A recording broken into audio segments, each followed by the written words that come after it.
মোমোগুলো দেখতে যেরকম লোভনীয় লাগছে, খেতেও কিন্তু হয়েছিল দারুণ সুস্বাদু। আমরা এই মোমোটা ঘরেই বানিয়েছি। আমার খুব মোমো খাইতে ইচ্ছে করতেছিল, বাট চিকেন ছিল না, তো আমি ভেবেছিলাম যে আজকে নতুন ভাবে সবজি দিয়ে মোমো তৈরি করব। তো আমি আগেই পুর তৈরি করে নিয়েছিলাম সবজি।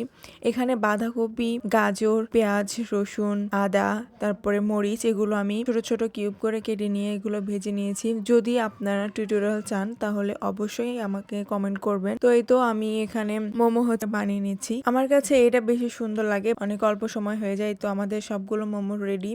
এখন এগুলো বয়েল করব। আমি চুলার উপর একটা প্যান দিয়ে দিয়েছি। প্যানটা একটু গরম হওয়ার পরে আমি হালকা তেল দিয়ে তেলটা গরম করে নিয়ে তারপরে আমি মোমোগুলো দিয়ে দিয়েছি। বাদামি কালার না আসা পর্যন্ত আমরা এটা ভাজতে থাকবো।